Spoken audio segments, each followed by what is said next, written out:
Hello friends, स्वागत है आपका एक बार फिर से आपके अपने लीगल चैनल में। मैं हूं एडवोकेट सनी शर्मा और दोस्तों आज की इस वीडियो में आपको एक बहुत इंपॉर्टेंट जानकारी देने वाला हूं। आपने थंबनेल तो पढ़ ही लिया होगा, ये जानकारी बिल्कुल सत्य है दोस्तों। यानी आज की इस वीडियो में हम बात करने वाले हैं कॉल रिकॉर्डिंग की।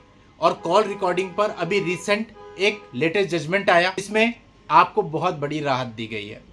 देखिए क्या होता है, पहले हम इसको थोड़ा सा समझ लेते हैं।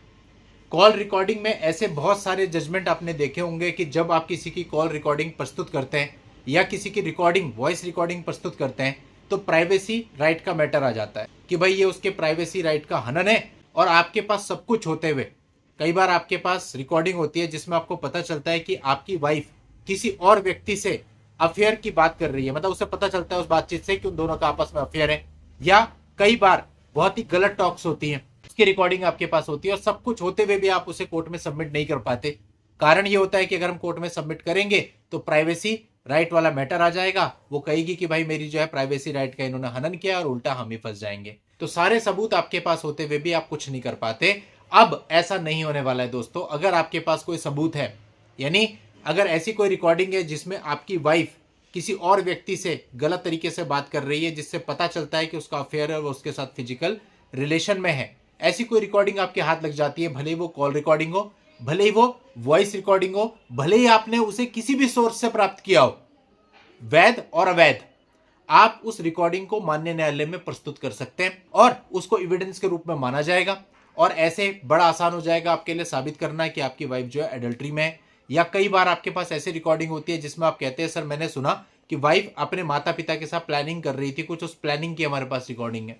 ठीक। या कई बार तो इवन ऐसा होता है कि मेरे को मारने की प्लानिंग की जा रही थी, वो रिकॉर्डिंग मेरे पास है। ऐसे भी बहुत मामले मेरे पास रह चुके हैं। तो ये सारी रिकॉर्डिंग अब आप माननीय न्यायालय में सबमिट कर सकते हो। तो ये पूरा मामला क्या है हम सभी के लिए जानना बहुत ही जरूरी है।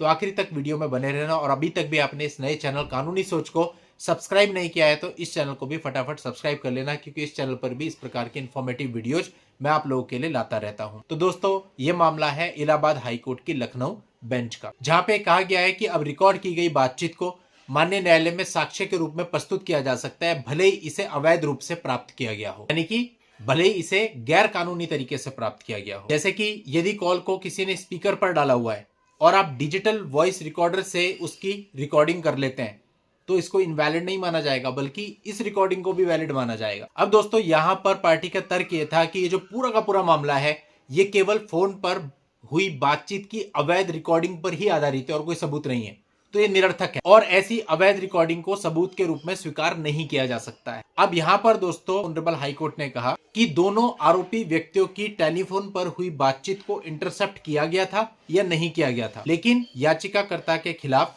सबूत में रिकॉर्ड की गई बातचीत को सही माना जा सकता है। पीठ ने यह भी कहा कि यह कानून बिल्कुल स्पष्ट है कि किसी भी साक्ष्य को अदालत केवल इस आधार पर लेने से मना नहीं कर सकती कि इसे अवैध रूप से प्राप्त किया गया है। अब दोस्तों ये पूरा मामला ऐसा था कि यहाँ पर ब्राइब लेने का आरोप लगाया गया था कि एक व्यक्ति ने ब्राइब ली है और यहाँ पर एक आरोपी जब बातचीत कर रहा था तो उसने अपने फोन को स्पीकर मोड पर डाल दिया था और सीबीआई ने डिजिटल कॉल रिकॉर्डर की हेल्प से उस कॉल को रिकॉर्ड कर लिया था, जिसमें दोनों आरोपी आपस में बातचीत कर रहे थे और इसी को सबूत के रूप में पेश किया था। तो यहां पर माननीय न्यायालय ने सीधा सीधा ये माना कि भाई अगर ऐसा कोई सबूत है, ऐसी कोई कॉल रिकॉर्डिंग है, वॉइस रिकॉर्डिंग है, चाहे आपने उसे कैसे भी प्राप्त किया है, उसको साक्ष्य के रूप में माननीय न्यायालय में दाखिल किया जा सकता है और उसको वैलिड माना जाएगा। तो दोस्तों इससे आपको बहुत बड़ा रिलीफ मिलता है। मैं ये मानता हूं आप में से बहुत सारे ऐसे लोग होंगे जिन पे इस प्रकार की रिकॉर्डिंग्स होंगी और जो अभी तक इस डर से कोर्ट में नहीं दे रहे होंगे कि हम देंगे तो फंस जाएंगे। तो ये जजमेंट आपको बहुत हेल्प कर सकता है। दोस्तों ये आज सुबह ही प्रकाश में आया, मैंने इसको पढ़ा और आई थिंक ये कल का ही जजमेंट है, कल ही पास हुआ है, तो इसकी जजमेंट कॉपी जल्द ही आ जाएगी। तब तक के लिए ये जो पूरा मामला है इसका लिंक मैं आपको इस वीडियो के नीचे डिस्क्रिप्शन में दे रहा हूं और जब इसकी पीडीएफ कॉपी मेरे पास अवेलेबल हो जाएगी तो उसको भी मैं नीचे लिंक में अटैच कर दूंगा। दोस्तों अगर आपके मामले की परिस्थितियां सेम है, आप इस जजमेंट का लाभ उठा सकते हैं। आज की इस वीडियो में इतना ही। नेक्स्ट वीडियो में नई जानकारी के साथ मैं आपसे फिर मिलता हूं। तब तक के लिए good bye and thank you for watching. Take care.